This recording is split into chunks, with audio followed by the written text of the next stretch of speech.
Szanowni Państwo, bardzo się ucieszyłem, kiedy nasz aktualny prelegent powiedział, że mimo odległości zdecyduje się do nas przyjechać i przyjechał już przedwczoraj.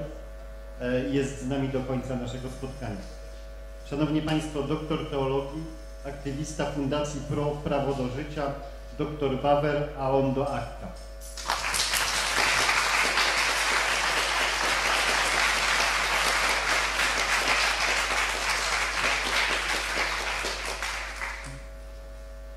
Bardzo dziękuję za możliwość tutaj wystąpienia przez Państwem.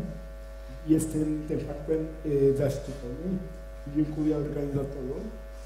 Miałem mówić w projekcie na temat dystrybucjonizmu, lecz zostałem bardzo poproszony organizatorów, żebym powiedział o kwestii dużo ważniejszej, jak sądzę, kwestii, która jest emocjonująca. Jak wczoraj rozmawiając z Arturem Dziamurem, Artur powiedział, że to jest kwestia marginalna. Pod kątem liczebności oczywiście ta kwestia wydaje się marginalna, a jednak chodzi o życie nienarodzonych dzieci, bo będę mówił o obronie życia od poczęcia do naturalnej śmierci. Będę mówił krótko i treściwie, ponieważ chciałbym, żeby odpowiedzieć później na Państwa pytania z tym tematem związane. Kwestia ta nie jest kwestią, od razu mówię, teologiczną, ani filozoficzną. To jest kwestia naukowa. Ludzie nam wmawiają, głównie z lewej strony, że to jest kwestia światopoglądowa, słuchajcie, to chodzi o światopogląd i tak dalej, i tak dalej. Proszę Państwa, jest to nieprawda. Jest to kwestia naukowa, ponieważ już embriologia powiedziała, że życie ludzkie zaczyna się od momentu zapłodnienia, od momentu połączenia plemnika z komórką jajową. Wtedy się zaczyna człowiek. I to jest fakt naukowy niezaprzeczalny w embriologii. Żaden naukowiec poważny, żaden ginekolog nie rozwodzi się nad tym, kiedy zaczyna się życie ludzkie. Jest to fakt naukowy, który jest uznawany przez niemalże wszystkie środowisko naukowe czy medyczne. Kwestia na temat filozoficzna jest kwestią, moim zdaniem, tylko i wyłącznie usprawiedliwiającą, proszę Państwa, mordowanie ludzi w łonach swych matek. Jest to kwestia wymyślona przez takich ludzi jak Karl Marx na przykład, przez pana Engelsa i innych marksistów, czy neomarksistów po to, żeby Państwu wmówić, że dziecko nienarodzone nie jest człowiekiem. Nie jest człowiekiem, osobą, prawda, jest płodem, zlepkiem komórek i tak dalej, ale jest to właśnie po to, że Państwu w te brednie ich uwierzyli. A dlaczego? No ponieważ jak nie wiadomo o co chodzi, to chodzi o pieniądze. Chodzi o to, że lobby aborcyjne z mordowania dzieci nienarodzonych dostaje dotacje, na przykład poprzez państwo. No właśnie, socjalistyczne państwo. Niestety w Stanach Zjednoczonych, o których się mówi, że to nie jest państwo socjalistyczne, organizacja Planned Parenthood dostaje dotacje, wielomilionowe dotacje właśnie za to, żeby mordować dzieci nienarodzone. U nas tak zwani lekarze, aborterzy również dostają za to pieniądze, że za każdą aborcję wykonaną lekarz dostaje profity finansowe. A jednakowoż tak zwany lekarz nie musi tego robić. On nie musi wykonywać aborcji, ponieważ jest klauzula nakaz sumienia, czy na przykład może powiedzieć, że tego nie będzie po prostu robił tego akurat tak zwanego zabiegu, który rzekomo ma ratować życie, czy zdrowie kobiety. Jest jeszcze jedna nagląca kwestia w tym temacie, o których Państwo mogą przeczytać na forach internetowych czy na portalach. Mówi się na przykład, nam, konserwatystom się wmawia, no ale wy chcecie, żeby ginęły, prawda, żeby, nie wiem, dziewczynki ginęły, bo co jak będą miały ciążę podramatyczną.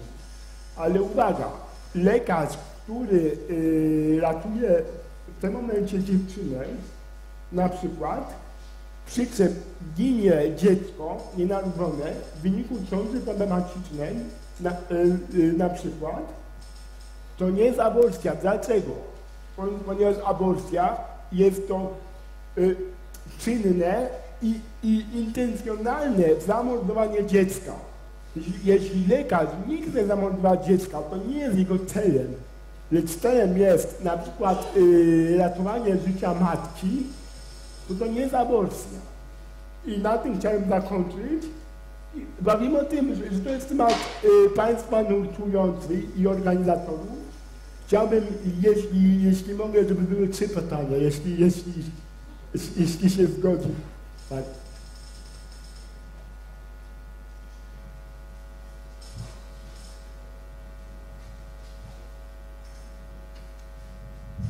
Dzień dobry, mam pytanko. Czy Pańskim zdaniem obecne ruchy aborcjonistyczne mają jakikolwiek związek z ruchami eugenicznymi, jakie miały bardzo aktywne działanie w latach 70. i jakim zostały poddane miliony Amerykanów właśnie w tych latach? Tak, oczywiście. Dziękuję za to pytanie. Czy to jest też jakaś forma kontynuacji tych projektów albo jakaś może mutacja tych projektów? Tak, jest to kontynuacja, a zarazem pewne wynaturzenie i tak jak Pan powiedział, mutacja tych właśnie projektów eugenicznych, które miały miejsce w Europie wcześniej. Na dowód tej tezy mam taką argumentację, iż w Belgii od roku pańskiego 2014 już jest, uwaga, proszę Państwa, możliwość mordowania dzieci, które się urodziły zdrowe, ale w wyniku na przykład choroby uległy, prawda, mają chorobę nieuleczalną. Już można takie dzieci mordować i już bodajże w 2015 roku pańskim już takie dziecko zostało de facto właśnie zamordowane. Czyli widzimy pewną eskalację tego problemu, prawda? Czyli że na początku mówimy tak, dzieci niepełnosprawne cierpią. One cierpią, należy je zamordować. Potem mówimy tak, no dobra, no ale skoro zamordowaliśmy dzieci nienarodzone, no to jak ktoś się urodzi, jak ktoś nie zachoruje, no to przecież też cierpi.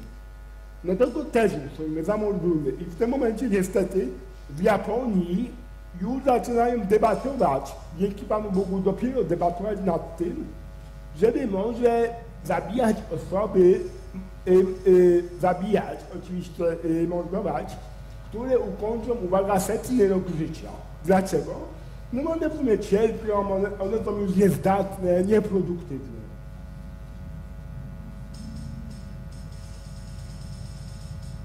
Dzień dobry. Ja chciałbym się zapytać, czy zna Pan jakieś rozwiązanie na problem aborcji na morzach?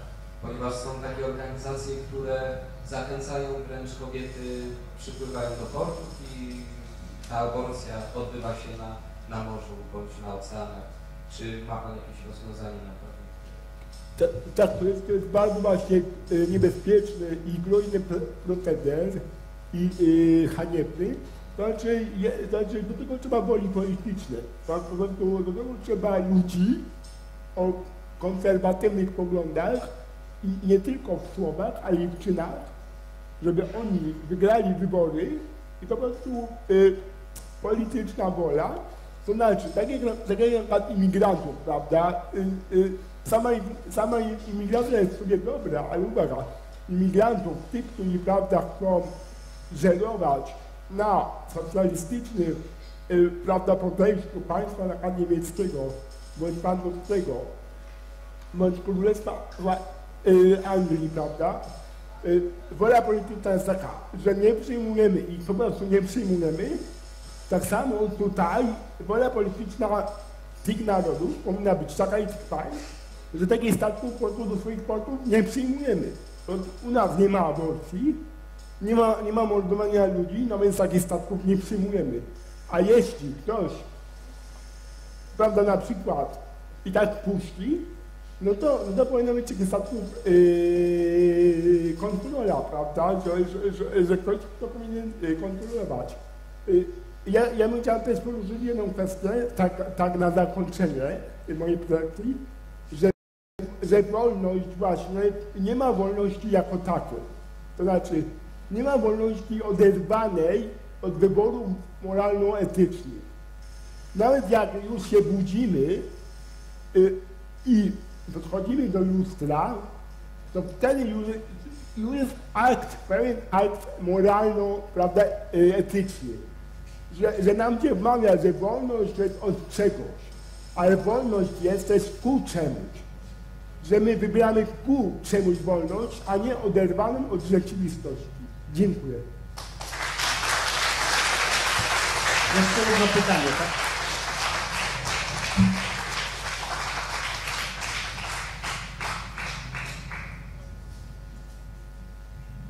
Może nie tyle pytanie, co taki króciutki komentarz, bo zawsze jeżeli chodzi o sprawy medyczne, to wszyscy się, że tak powiem, powołują na przysięgę Hipokratesa.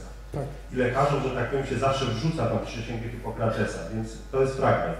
Nikomu, nawet na żądanie nie dam śmiercionośnej trucizny, ani nikomu nie będę mnie doradzał, podobnie też nie dam nigdy niewieście środka poronnego. W czystości i niewinności zachowam życie swoją i sztukę swoją. Dziękuję bardzo. Dziękujemy Bawerowi bardzo serdecznie.